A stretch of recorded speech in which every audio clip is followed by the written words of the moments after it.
Assalamualaikum warahmatullahi wabarakatuh. Waalaikumsalam warahmatullahi wabarakatuh. Bismillahirrahmanirrahim. Alhamdulillahi rabbil alamin. Wassalatu wassalamu ala ashrafil anbiya'i wal mursalin wa ala alihi wa ashabihil mujahidin at-tahirin, amma ba'du. Bersabda Rasulullah sallallahu alaihi wasallam, "Iza sarratka hasanatuka wa sa'atka sayyi'atuka fa anta mu'min." Apabila perbuatanmu yang baik menyebabkan engkau bahagia, apabila perbuatanmu yang baik menyebabkan engkau gembira, dan perbuatanmu yang jahat menyebabkan engkau jadi susah, itulah tanda bahwa di hatimu masih ada iman. Artinya, belum tentu orang yang berbuat baik merasa bahagia dengan kebaikan yang dikerjakannya. Dan tidak selamanya orang yang berbuat jahat sanggup menyesali perbuatan jahatnya. Oleh karenanya, apabila iman masih ada, apabila hati masih hidup, perbuatan yang baik menyebabkan orang gembira, perbuatan yang jahat menyebabkan orang susah dan gelisah hatinya. Ini mengandung pelajaran. Sekali kita berbuat baik, jangan sekali-kali menyesali kebaikan itu. Sebaliknya, satu kali kita melakukan kesalahan, hendaknya selalu menyesalinya. Kadang-kadang dalam kehidupan, karena orang tempat kita berbuat baik itu rupanya membalas air susu dengan air tuba, kita lalu menyesali kebaikan. Lahirlah kata-kata, "Nyesal saya nolong dia." Ibarat pepatah katanya, nolong anjing kejepit. Waktu kejepit setengah mati kita tolongin, begitu selesai dia dari kejepitnya malah kita digigitnya. Saudara hadirin yang saya muliakan, dalam kehidupan sehari-hari barangkali ini kena filsafat yang disebut dorong mobil mogok. Ketika mobil mogok setengah mati kita dorong, begitu mesin hidup ditinggalkannya kita di belakang. Sesungguhnya perbuatan kita yang baik tidak harus disesali, karena disesali atau tidak, toh perbuatan itu sudah kita lakukan. Dan penyesalan atas segala kebaikan hanya akan mengurangi nilai pahala kebaikan itu sendiri. Berbahagialah apabila berbuat baik, walaupun orang yang kita melakukan kebaikan membalasnya dengan kejahatan.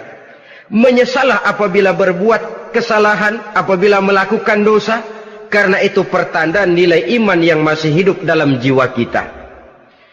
Saudara-saudara kaum muslimin yang berbahagia, jadi sungguh pun pahala dan dosa sesuatu yang abstrak, efeknya jelas dia mendatangkan kebahagiaan atau membawa kepada kegelisahan batin di dalam kehidupan manusia.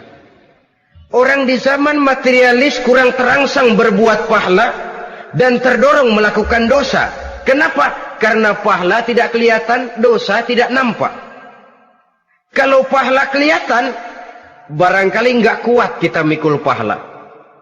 Kalau dosa benjol, umpama tiap bikin dosa palanya benjol, barangkali sudah nggak karu-karuan kepala kita. Baik pahala, baik dosa, sesuatu yang tidak nampak oleh pandangan mata zahir, tapi yang punya efek dalam kehidupan ini.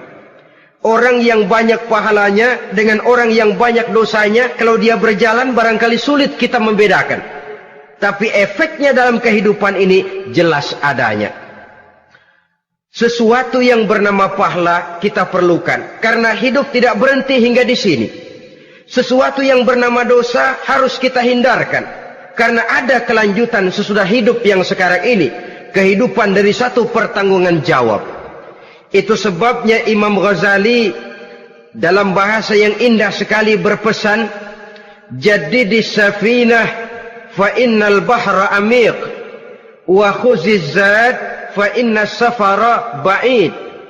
Perbarui selalu kapalmu, rawat, jaga baik-baik, dandani kapalmu, fa innal bahra amiq, karena sesungguhnya lautan ini sangat dalam. Satu bahasa yang indah dari tamsil terhadap kehidupan. Perbaiki kapalmu karena lautan ini sangat dalam. Artinya, jaga baik-baik hatimu. Pelihara iman dan keyakinanmu, karena hidup ini bagaikan gelombang lautan. Tempo-tempo air tenang, tempo-tempo ombak menggila dan menggunung. Jaga iman baik-baik karena hidup penuh dengan cobaan dan ujian. Itu maksudnya. Wa khuziz zad fa inna safara ba'id. Dan bawa bekal yang banyak karena perjalanan hidup ini sangat panjang. Perjalanan ini sangat jauh. Kita kalau pergi keluar kota tentu saja membawa bekal. Makin jauh kota yang akan kita tuju, makin banyak bekal yang harus kita bawa. Alangkah sengsaranya manusia apabila dia akan pergi ke satu kota yang jauh, modalnya cuma nekat. Bagaimana nanti di sana sajalah. Tidak membawa bekal sebagaimana yang sewajarnya. Hal yang semacam ini senangnya sih belum tentu, keblangsak dan susahnya sudah kebayang. Itu dalam kehidupan di dunia ini. Bagaimana kalau sudah bicara tentang kehidupan yang akan datang? Karena sesungguhnya hidup ini merupakan satu perjalanan yang sangat panjang. Sejak kita tinggal di alam arwah, pada saat jasad belum lagi diciptakan Allah, ruh sudah diciptakannya lebih dahulu. Sampai kemudian kita pindah ke alam rahim, alam kandungan ibu. Untuk kemudian berpindah kepada kehidupan dunia.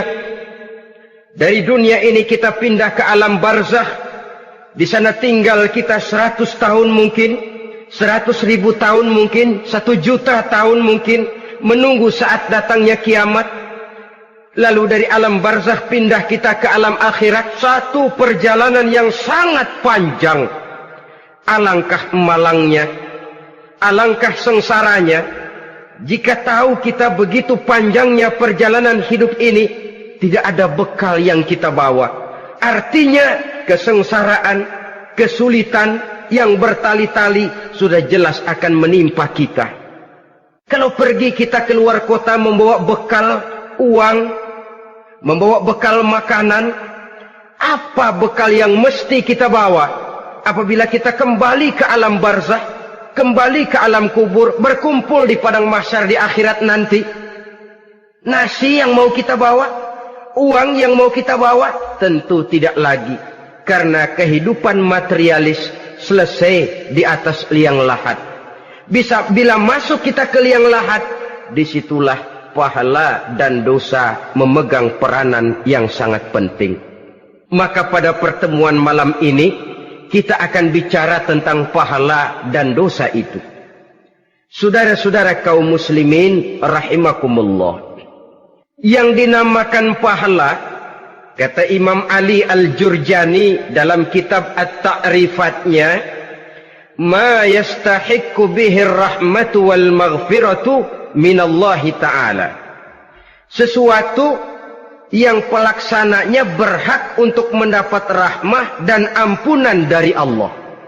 Dengan kata lain, nilai pahala adalah akibat dari perbuatan-perbuatan di dalam melaksanakan perintah dan anjuran yang ada di dalam kehidupan agama. Apabila perintah dan anjuran kita laksanakan, nilai pahala itu lalu datang. Nah, nilai pahala dalam Islam, menurut konsepsi Quran, Allah menjelaskan, man jaa bil hasanati falahu asyru amsalihha. Barang siapa yang datang membawa satu kebajikan, barang siapa yang melaksanakan satu kebaikan, maka dia akan mendapat balasan 10 kali dari kebaikan yang dikerjakannya. 10 kali ini pun masih dilipat gandakan dengan 7. 7 ini pun masih dikalikan 100. Dan itu pun masih ditambah dengan pernyataan, wallahu yudha'ifu liman yasha. Allah masih akan melipat gandakan perbuatan baik seseorang yang dikehendakinya. Itulah nikmatnya dalam Islam. Tetapi sebaliknya, wa man jaa'a bisayyi'ati fala yujza illa mislaha.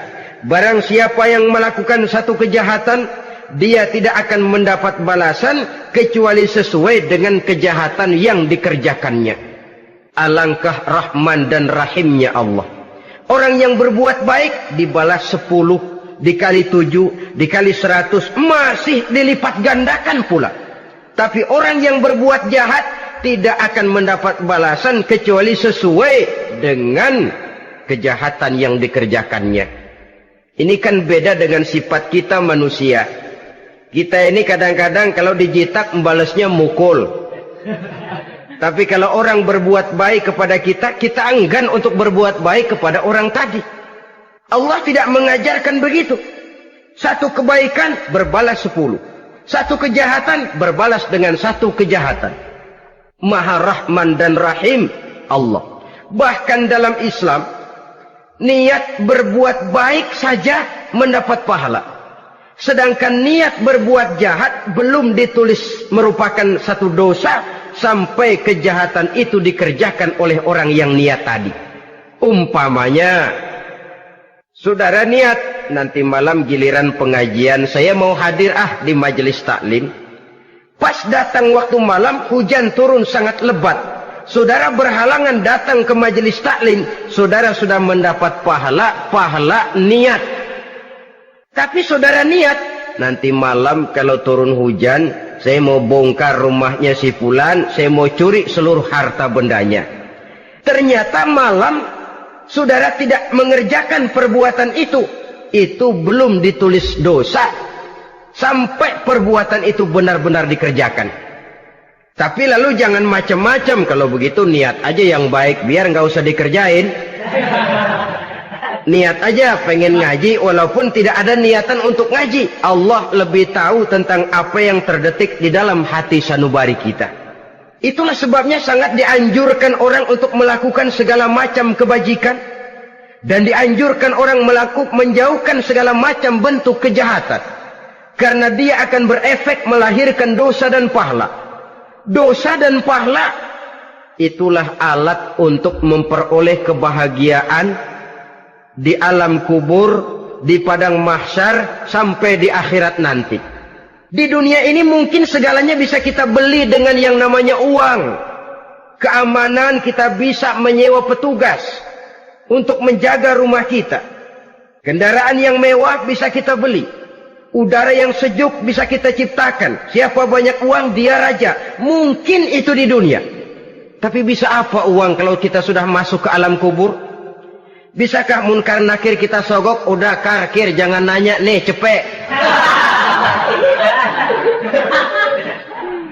Bisakah malaikat azab menyingkir dengan uang semir? Ternyata tidak. Untuk memperoleh kebahagiaan di sana, nilai pahala. Kesengsaraan akan kita dapat kalau kita banyak menumpuk dosa. Oleh karena itu jangan beranggapan, pahala nggak kelihatan, dosa juga nggak kelihatan, biarin saja. Yang tidak kelihatan ini pada waktunya akan memegang peranan yang sangat penting. Tapi tidak cuma untuk menghadapi hidup di situ, kita lalu harus berbuat baik dan meninggalkan yang jahat. Terutama juga di dunia ini. Toh pepatah bilang gajah mati meninggalkan gading, harimau mati meninggalkan belang. Apa yang akan kita tinggalkan setelah kita mati? Kita ingin jasad kita boleh hancur terkubur tanah, tapi nama kita ingin hidup terus, dikenang orang 100, 1000, bahkan 1.000.000 tahun yang akan datang. Ditulis orang dengan tinta emas dalam sejarah, tercatat kita sebagai orang baik-baik. Saudara-saudara kaum muslimin rahimakumullah. Lalu perbuatan apa yang bisa mendatangkan pahala itu? Saudara-saudara, semua perbuatan yang diperintah dan dianjurkan oleh Allah, yang dikerjakan dengan ikhlas hanya untuk mencapai ridho Allah, mendatangkan pahala. Kadang-kadang menurut pendapat kita remeh, tapi nilainya di sisi Allah besar. Itu pahala.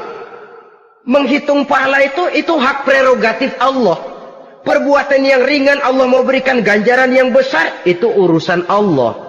Misalnya, kata Nabi, la tahkiranna minal ma'rufi syai'an. Jangan kamu menganggap remeh perbuatan baik walaupun kecil. Jangan merasa sulit melakukan perbuatan yang mengandung pahala. Bertemu dengan teman, muka kita cerah, berpahala. menyingkirkan duri di jalanan berpahala, menolong orang yang sesat, memberitahu orang yang bertanya berpahala. Tidak sulit kalau kita mau. Yang diperintah dan dianjurkan oleh agama itu perbuatan yang mengandung nilai-nilai pahala. Masalahnya cuma tinggal mau atau tidak dan dikerjakan dengan ikhlas.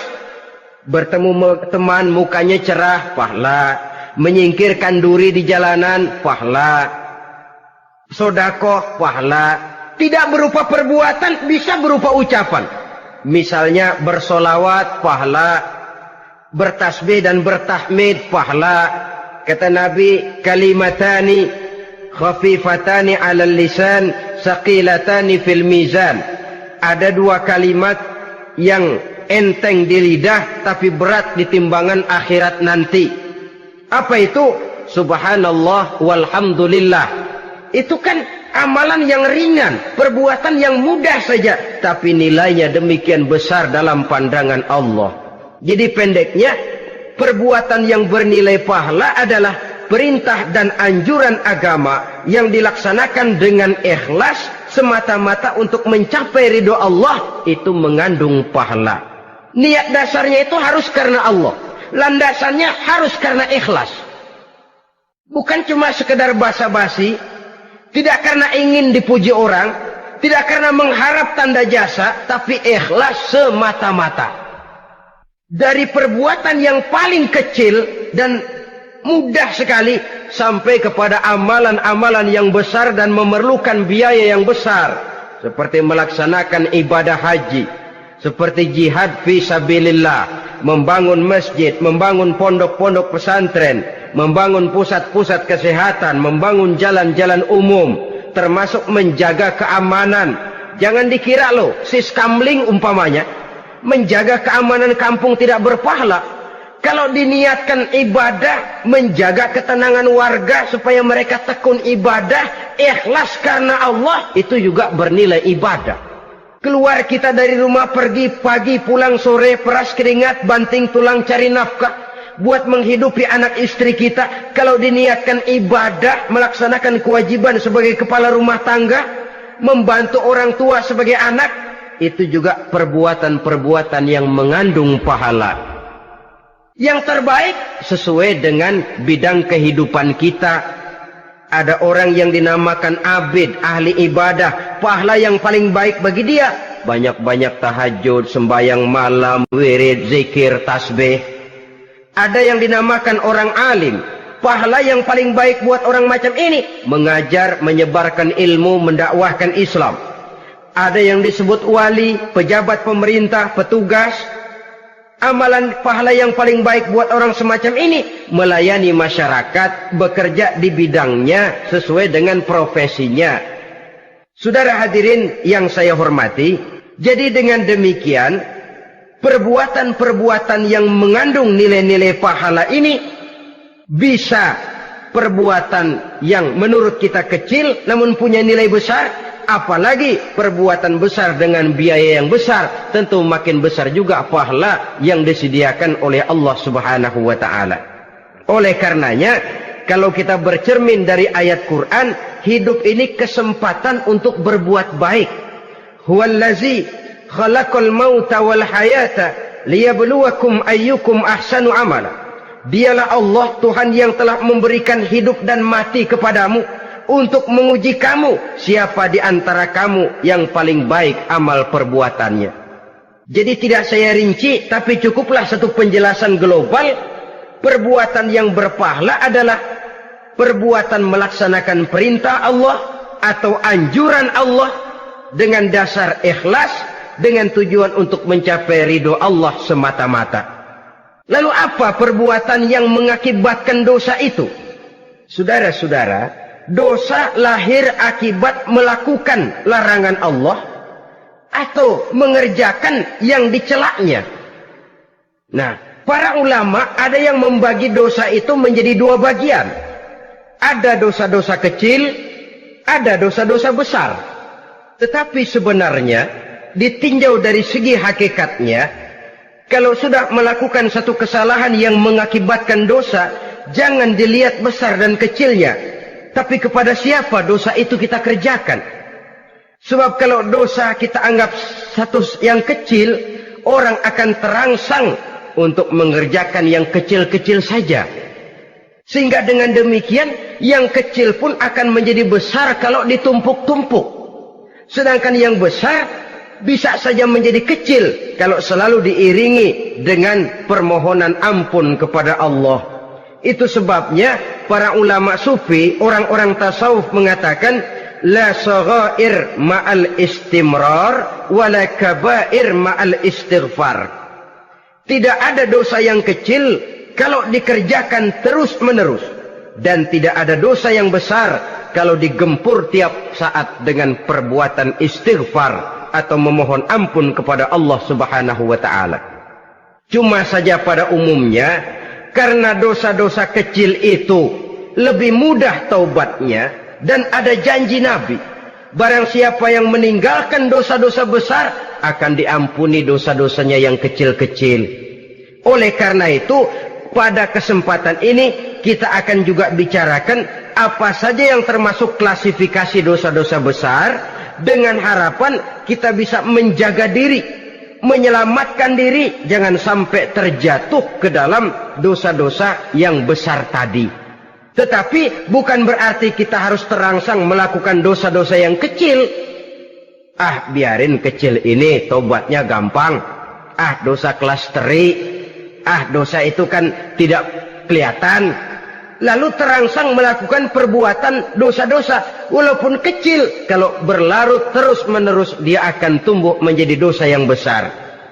Oleh karenanya jangan sampai mengundang pengertian kalau kita membicarakan dosa-dosa yang besar lalu terangsang melakukan dosa-dosa yang kecil. Karena bagaimanapun juga dosa kecil dan dosa besar sama dalam arti kepada Allah kita melakukan kesalahan. Dan dosa yang kecil pun kalau bertumpuk, dia akan menjadi banyak. Saudara-saudara kaum muslimin rahimakumullah, ada beberapa jenis dosa-dosa besar. Jenis yang pertama, asyirku billah, syirik atau menyekutukan Allah. Dari sekian deretan dosa-dosa besar, syirik ini merupakan bapak moyangnya dosa. Dedengkotnya dosa itu syirik, menyekutukan Allah. Bahkan dosa yang lain Allah masih mau mengampuni, tapi kalau sudah syirik, menyekutukan Allah, itu sudah satu dosa yang tidak berampun sama sekali. Oleh karena itu tepat pesan Imam Ghazali tadi, jadi di safinah fa innal bahra amik, jaga iman, pelihara akidah, dandani kapal.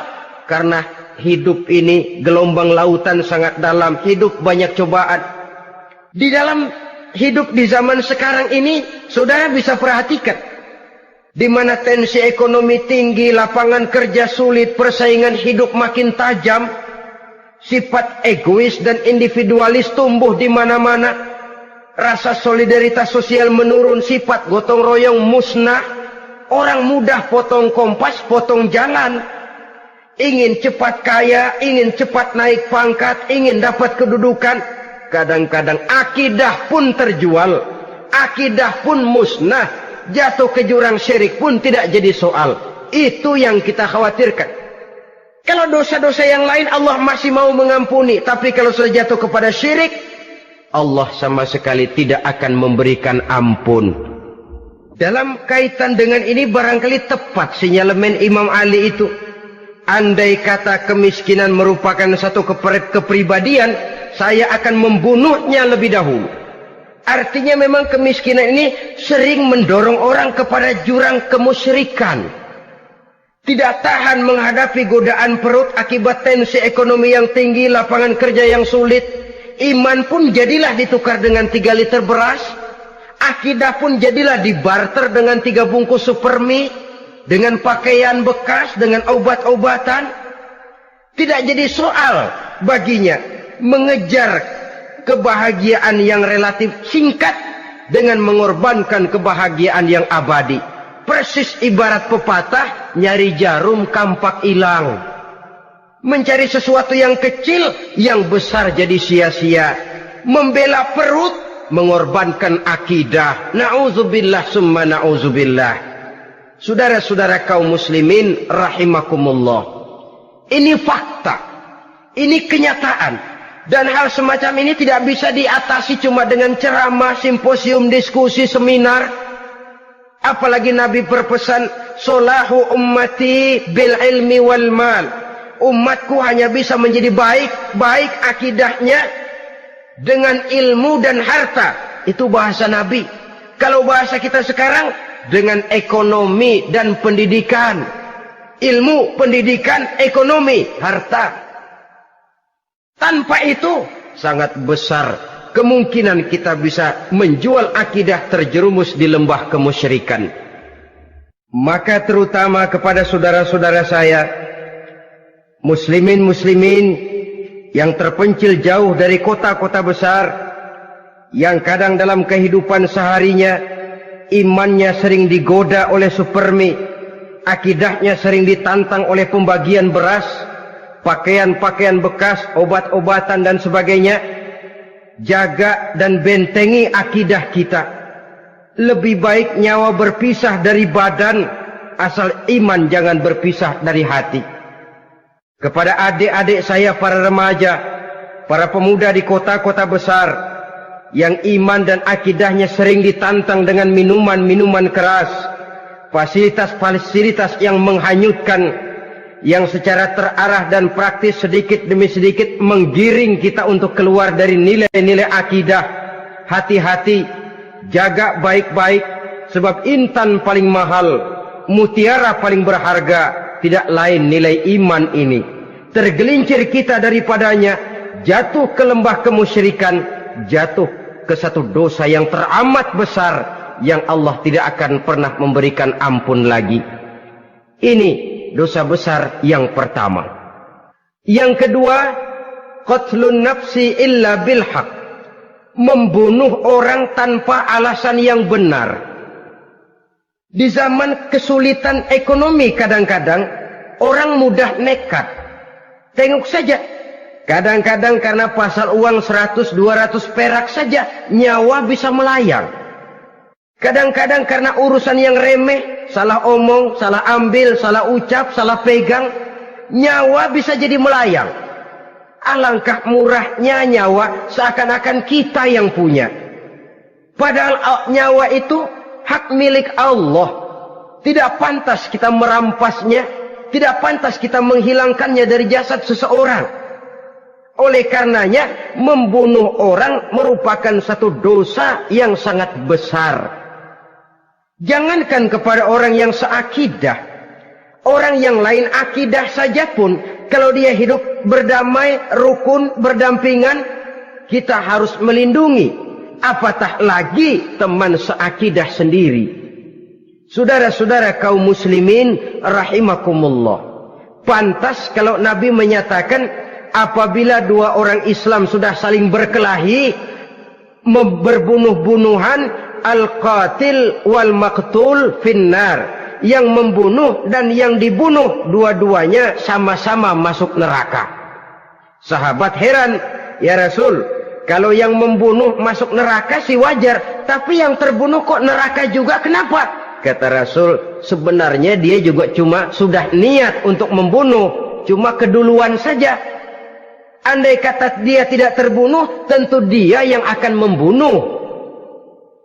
Saudara-saudara kaum muslimin rahimakumullah, Islam sesuai dengan namanya adalah agama damai. Kita tidak boleh mencari-cari musuh, walaupun tidak boleh lari kalau bertemu musuh.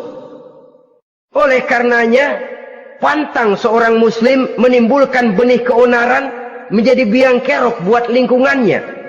Sesuai dengan namanya, seorang muslim adalah seorang yang dalam hidup senantiasa berusaha menebarkan salam, menebarkan kedamaian, ketenangan dan ketentraman. Dengan prinsip, musuh jangan dicari, bertemu pun jangan lari. Yang ketiga, termasuk dalam kelompok dosa besar ini, syurbul khamr, meminum minuman keras. Termasuk di dalam kata khamr ini ganja, morfin, narkotik. Sebab apa? Jenis minuman semacam itu tidak hanya merusak keadaan sekarang, tapi sekaligus merusak kehidupan yang akan datang. Kalau itu jatuh di tangan generasi muda, artinya kan merusak kehidupan masa depan daripada suatu bangsa. Karena apa? Remaja dan pemuda merupakan bentuk miniatur daripada kehidupan bangsa. Akan bagaimana warna umat Islam di Indonesia. Bahkan akan bagaimana warna Indonesia 30, 40, 50 tahun yang akan datang. Remaja sekarang jawabannya. Kalau remaja kita sekarang ini kerjanya cuma bisa nyekek botol, insya Allah bangsa Indonesia 30-40 tahun yang akan datang akan tumbuh menjadi bangsa teler. Tidak banyak yang bisa kita harapkan. Remaja adalah gambaran masa depan dari satu bangsa, dari satu umat. Dan remaja itu di dalam dirinya secara fitrah terkumpul semua bakat, terdapat semua kemungkinan. Kita ini lahir membawa sifat pemimpin, tapi juga membawa sifat pengacau. Kita ini ada bakat jadi orang jujur, ada bakat jadi pengkhianat. Kita ini ada bakat menjadi orang baik-baik, kita juga punya bakat jadi biang kerok. Kita kemungkinan bisa jadi pemimpin bangsa, tapi juga bisa menjadi pemimpin bangsat. Nanti lingkungan dan pendidikan akan menumbuhkan, membentuk mana yang tumbuh lebih subur. Kalau lingkungan dan pendidikannya lebih banyak bercerita tentang kejujuran, maka nilai kejujuran yang akan tumbuh lebih banyak dalam jiwanya. Dan insya Allah diharapkan dia akan menjadi manusia yang jujur di kelak kemudian hari nanti. Dan masalah minuman keras ini sebenarnya berkait. Kita tidak bisa cuma menyalahkan remaja saja, menyalahkan pemuda saja. Karena bagaimanapun masalahnya kompleks. Menghancurkan sesuatu tanpa melihat kausalnya, tanpa melihat sebab akibatnya kan sama juga bohong. Kemungkinan karena broken home, kemungkinan karena pergaulan, kemungkinan karena kurang perhatian orang tua, kemungkinan karena akibat bacaan, tontonan, atau fasilitas berupa dibukanya pabrik-pabrik minuman keras, dijualnya minuman-minuman keras, di warung-warung yang remang-remang, yang memberikan kenikmatan, kebahagiaan dan kebanggaan tersendiri, sehingga akhirnya orang terangsang untuk datang dan minum di sana.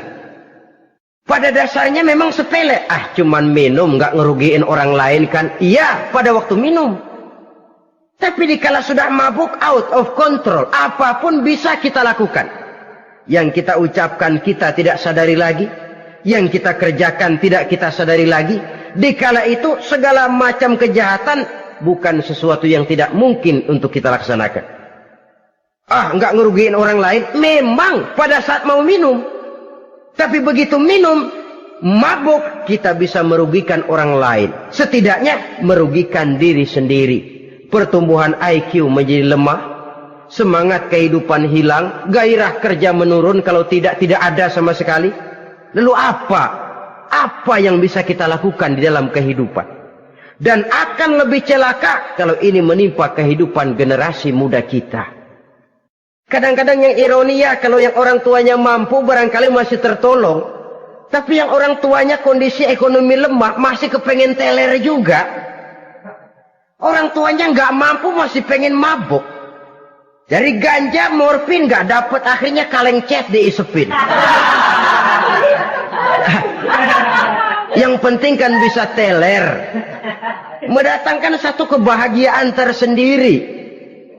Itu sebabnya memang satu kejahatan menurut teori polisi ya hanya bisa terjadi karena faktor N dan K, niat dan kesempatan. Niat ada, kesempatan ada, jadi orang jahat. Kurang salah satunya, biasanya kejahatan terbendung. Niat ada, kesempatan tidak ada, sulit berbuat jahat. Kesempatan ada, niat tidak ada, tidak mungkin orang jahat. Tapi yang paling dominan sebenarnya niat. Kalau niat sudah kuat, kesempatan bisa dicari. Kesempatan bisa diciptakan. Biar Hansip nongkrong, ditungguin lengahnya. Iya biarin. Jam 11 sampai jam 2. Matanya melotot. Jam 3 dia mulai ngulet, ngempet. Nah, di saat itu saya masuk ke rumahnya. Kalau niat kuat, kesempatan bisa diciptakan. Dan kalau sudah niat, ini masalah hati. Kalau sudah masalah hati, menyangkut soal moral. Moral artinya sudah masuk kepada kehidupan agama. Saudara-saudara kaum muslimin rahimakumullah. Yang keempat yang termasuk jenis dosa besar, az-zina, perbuatan zina. Di zaman pergaulan bebas dengan prinsip free love, free sex ini, tengok sudah berapa banyak gadis-gadis bergelimpangan jadi korban. Berapa banyak bayi-bayi yang lahir ke dunia tanpa tahu kemana dia mesti memanggil bapak. Apakah deretan jumlah korban ini masih harus bertambah lagi? Paling tidak, biarlah yang sudah jadi korban, tapi jangan bertambah lagi hendaknya. Masing-masing kita berupaya menahan diri. Termasuk dalam kategori zina ini, yang merupakan cabang-cabangnya, liwat, homoseks, lesbian, masturbasi. Bahkan masturbasi itu termasuk jenis zina tangan. Dan itu juga merupakan satu dosa. Di samping dosa juga merusak diri. Karena bagaimanapun juga dia akan mengurangi kemampuan daya pikir seseorang. Maka agama memberikan jalan keluar. Pesan Nabi, ya ma'syara syabab, man istata'a minkumul ba'at falyatazawwaj. Hai para pemuda, kata Nabi, barang siapa di antara kamu yang sudah bisa ba'at, yang sudah mampu ba'at. Ba'at itu artinya memberikan nafkah. Baik nafkah zahir maupun nafkah batin, falyatazawwaj, maka hendaklah dia kawin. Jadi yang maksud ba'at ini ya nafkah zahir, ya nafkah batin. Kita kadang-kadang cuma bisa ngasih nafkah batin saja sudah merasa pokoknya kan saya sanggup untuk kawin, lalu kawin tanpa kehilangan, dengan kehilangan pertimbangan. Saudara-saudara, wa in lam yastati', adapun kalau dia belum mampu, fa alaihi bisyam, hendaknya dia banyak puasa. Fa innahu lahu wija, karena puasa itu akan merupakan benteng jangan sampai orang memperturutkan hawa nafsunya. Andai kata puasa belum hobi, banyaklah olahraga para pemuda, para remaja. Karena dengan olahraga, pemikiran untuk memperturutkan hawa nafsu agak sedikit terkendali dan energi tersalurkan dalam bentuk yang positif. Pendeknya kreatif, banyak kegiatan. Ini pesan Imam Syafi'i tepat itu. Kata beliau, inni ra'aitu wuqufal ma'i yufsiduh in sala taba wa illam yajri lam yatib. Aku melihat air kalau diam rusak, tapi kalau dia mengalir jernih. Air kalau ngendap nggak ngalir, nyamuk nyarang di situ, bisa jadi sumber penyakit. Manusia hidup begitu. Kalau nggak punya kegiatan, nggak kreatif, kerjanya cuma delohom, ayam-ayam, akhirnya jadi ngerusak. Ngomongin orang, si Ano ngapa? Ano. Kebangetan nggak ngapa-ngapain, orang aja dipontenin. Orang diomongin, lahirlah namimah, lahirlah ghibah. Saudara-saudara, air itu kalau ngendap ada aja yang nyarang. Tapi kalau dia ngalir, orang ada kesibukan, insya Allah dia tidak akan jatuh kepada sesuatu yang bisa mengundang dosa. Isilah waktu dengan hal-hal yang bermanfaat. Karena hidup ini singkat dan tidak berjalan mundur ke belakang. Mundur hancur, berhenti diinjak orang. Sekali melangkah, jangan surut mundur ke belakang. Homoseks terlepas dari penyakit kejiwaan. Sekarang ini kan sudah ada persatuan kaum gay katanya. Meminta perlakuan yang sama dan agar dibolehkan kawin sesama mereka. Secara manusiawi boleh. Secara manusiawi kita hargai mereka. Tapi dari kacamata agama, ini jelas merupakan penyimpangan. Dan penyimpangan merupakan suatu dosa. Terlepas dari pertimbangan manusiawi. Jangan karena terlalu memperturutkan suara manusiawi, lalu kita mengesampingkan agama. Termasuk lesbian, wadon karo wadon. Kalau homo itu kan lanang karo lanang katanya. Saudara-saudara kaum muslimin rahimakumullah, ini bukan penyakit baru. Liwat, homoseks sudah dikenal dari zamannya Nabi Lut, laki dengan laki. Lesbian dari zaman istrinya Nabi Lut. Terlepas dari penyakit kejiwaan, dari segi agama ini merupakan penyimpangan dan merupakan dosa yang besar. Yang kelima, yang termasuk jajaran dosa kelas kakap, qazful mu'minina wal mu'minat, menuduh orang mukmin yang baik-baik, laki atau perempuan, melakukan perbuatan zina sehingga hancur namanya di masyarakat. Ini merupakan satu perbuatan dosa yang sangat besar dan sangat dimurkai oleh Allah. Saudara-saudara kaum muslimin rahimakumullah. Oleh sebab itu tentang masalah ini, kalau memang tidak ada saksi, jangan sembarang kita enteng lidah menuduh orang lain berbuat zina, menuduh orang lain berbuat serong. Dosanya kelewat besar di dalam kehidupan. Karena apa? Mencari harga diri itu berat, memelihara kehormatan diri jauh lebih berat. Satu kali orang dihancurkan namanya di masyarakat, dia akan terisolir jadinya. Oleh karenanya, berlindung kita kepada Allah, jangan sampailah dihinggapi oleh sifat ini. Karena sentimen kita kepada seseorang, karena hasad kita kepada seseorang, tidak senang melihat orang lain lebih maju, lalu lidah ini seenaknya saja mengucapkan kata. Padahal sanksi dan resikonya sangat besar. Yang kita tuduh barangkali mendapat pahala dari Allah. Kita sendiri yang menuduh tanpa saksi, tanpa alasan yang benar, mendapat dosa yang sangat besar. Saudara-saudara, memang kadang-kadang aneh dalam hidup ini. Seorang pelacur biasanya bisa menjaga mulutnya di masyarakat, kata-katanya baik, sopan. Kenapa? Karena mulut yang satu sudah tidak terjaga.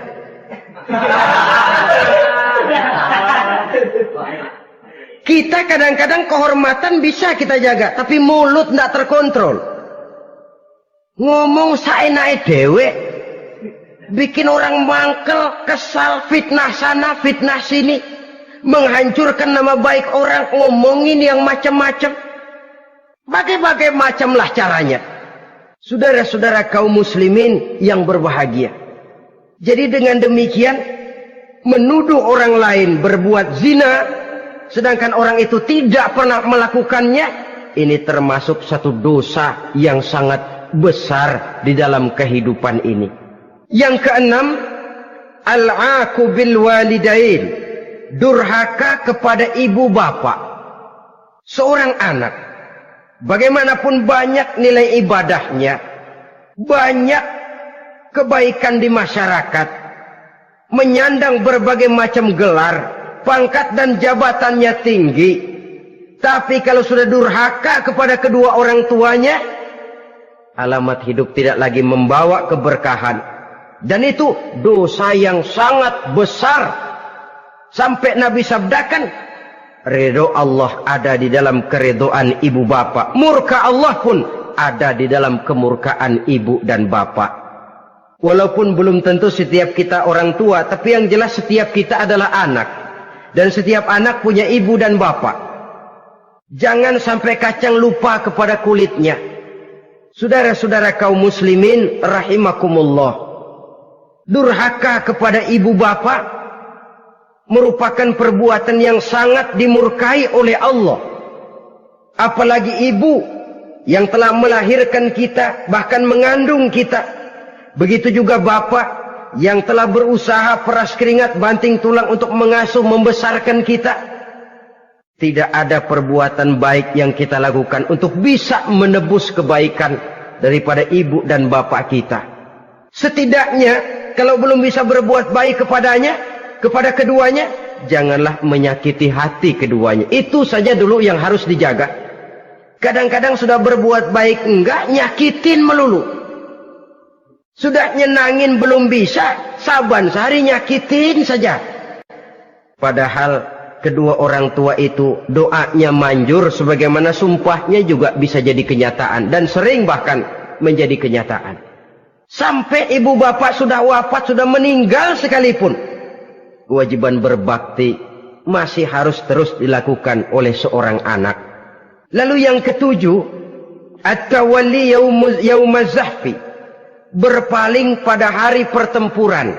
Orang sedang sibuk-sibuk menghadapi musuh, maksudnya berjuang membela agama ini, dia lari menyelamatkan diri. Pengecut, mental munafik. Ayo, kalau demi agama, mari kita maju ke depan. Allahu Akbar. Yang besar Allah, yang lain kecil semua. Maju. Orang lain maju serentak, dia mundur jauh ke belakang. Mental munafik, mental calo istilah sekarang ini. Oh, itu calo, mental calo. Tuhan gedek banget itu. Coba ya, calo itu paling sibuk nyuruh penumpang naik. Tapi sementara penumpang naik sampai ke tempat tujuan masing-masing, calonya nggak kemana-mana, diem aja di situ. Cuma orang aja disuruh naik. Saudara-saudara, kerja bakti, orang turun ke comberan, dia naik ke tempat tidur. Mundur di hari pertempuran, menyebabkan orang lain gugur, dia sendiri menyelamatkan diri. Mental pengecut, mental munafik, itu merupakan dosa yang sangat besar. Saudara-saudara kaum muslimin rahimakumullah. Itu sebabnya agama itu memerlukan keberanian. Memang, tapi bukan keberanian yang tanpa perhitungan. Sebab berani tanpa berhitung namanya berani babi. Kita berani kalau benar, kita harus takut kalau salah. Jangan dibalik. Salah berani, nekat namanya. Benar takut, pengecut namanya. Orang yang pengecut adalah orang yang takut membela kebenaran. Orang yang nekat sesungguhnya udah salah nggak malu lagi. Udah salah nekat lagi. Merasa rugi berbuat kebaikan, puas kalau berbuat kejahatan. Padahal Nabi pesan, siapa yang berbuat dosa sambil tertawa, nanti dia akan masuk neraka sambil menangis. Karena itu dipesan pula di dunia ini, sering-seringlah mencuci mukamu dengan air mata taubat. Cuci lidahmu dengan zikir kepada Allah. Bersihkan hatimu dengan air ikhlas. Saudara-saudara kaum muslimin rahimakumullah. Kan ada toh orang berbuat baik nggak gembira, tapi berbuat jahat malah puas. Atau sama saja orang lain berbuat baik, hatinya kesel. Orang lain berbuat jahat, dia malah mendukung. Atau orang lain tergelincir berbuat jahat, dia malah girang. Ini kan tidak objektif. Karena yang berbuat baik, orang yang dia keselin, dia nggak seneng. Tetapi karena yang berbuat jahat, orang yang dia senengin, dibenerin juga. Itu nggak objektif namanya. Mundur di hari pertempuran pada saat saudara-saudara kita sedang menghadapi musuh, sikap pengecut yang sangat dibenci Allah. Yang kedelapan, termasuk kelompok dosa besar, aklu malil yatim, makan harta anak yatim. Kadang-kadang ada orang mengeksploitir loh nasib anak-anak yatim. Karena biasanya para dermawan peka kalau mendengar nasib yatim, memberikan santunan. Si yatim belum makan, yang ngurusin udah pada kenyang. Mengeksploitir, memakan harta anak yatim termasuk dosa yang sangat besar. Sehingga Nabi pesan, ana wa kafilul yatim kahataini yaumal qiyamah. Aku dan orang yang menyantuni anak yatim seperti dua jari ini di hari kiamat. Rumah yang paling dimuliakan Allah adalah rumah yang di dalamnya ada anak yatim yang hidupnya dihormati, hidupnya disantuni, keperluannya dicukupi. Maaf saja, tahap kita menyantuni anak yatim ini baru tahap setahun sekali. Kalau Muharram kita agungkanlah, kita besarkan. Lebaran yatim katanya. Kita kumpulkan dana, kita usap kepala yatim, kita kumpulkan beras, kita bagikan hari itu. Perkara bulan depan kelaparan, kita tutup kuping. Perkara bulan berikutnya dia kelaparan, kita masa bodoh. Bahwa di bulan Muharram kita santuni yatim piatu itu sudah baik. Tapi akan lebih baik lagi kalau kita sanggup menjadi bapak asuh mereka, memikirkan sekolah mereka, ada kontinuitas. Kalau mereka diasuh oleh orang lain, lalu bertukar agamanya, berpindah akidahnya, kita ngomel habis-habisan.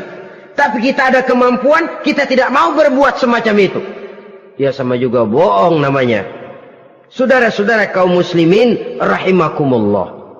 Orang yang menyantuni yatim mendapat pahala besar. Tapi orang yang mengkorup harta anak yatim, dosanya juga sangat besar.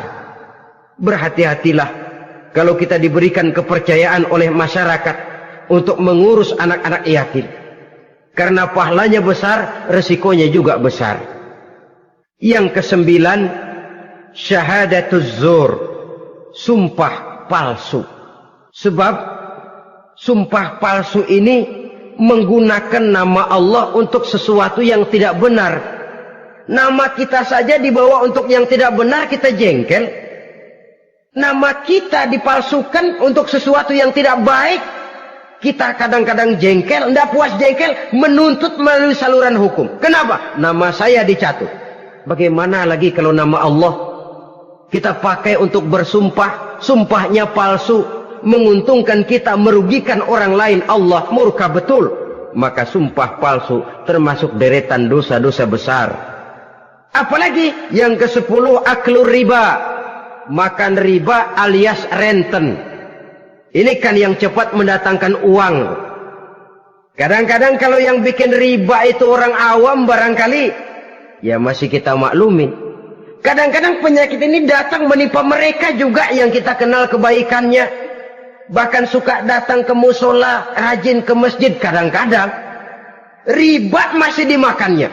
Karena ini cara cari duit paling enak. Duit utuh, tambahnya terus masuk. Na'udzubillah summa na'udzubillah. Itu yang diibaratkan dalam perjalanan Mi'raj waktu Nabi diperlihatkan neraka. Orang perutnya sebesar rumah dililit ular, diseret-seret itu hancur perutnya, dibulatkan lagi, diseret lagi, hancur lagi, dibulatkan lagi, terus menerus begitu. Dia berteriak, mengerang, mengeluh, mengaduh kesakitan. Nabi tanya, itu apa Jibril? Itu contoh dari umatmu yang suka makan riba Muhammad, makan renten. Saudara-saudara, ini kan mencekik leher orang. Orang sedang kesulitan, kelihatannya sih baik, menolong. Tapi di belakang menolong itu nyekek. Di belakang nolong itu nyekek. Dan nyekek itu sebenarnya tujuan utamanya. Orang yang menjalankan riba pada dasarnya tidak punya peri kemanusiaan kok. Kalau dia kelihatannya mau menolong, kelihatannya motifnya mencari untung di belakang itu. Jauh dari kemanusiaan. Yang ke-11, saudara-saudara, termasuk jajaran dosa besar itu qat'ur rahim, memutuskan silaturahmi. Marah, hobi sama marah. Kalau 3 hari nggak marahan sama orang, ngebet palanya. Selalu nyari gara-gara. Kalau udah marah berlaku perpanjangan waktu. Tahun, 2 tahun, kadang-kadang seumur hidup. Saudara hadirin yang saya muliakan. Apalagi mengurangi timbangan termasuk kelas dosa besar. Makan suap termasuk dosa besar. Semir menyemir dosa besar. Apalagi bunuh diri. Nah ini, bunuh diri dosa besar.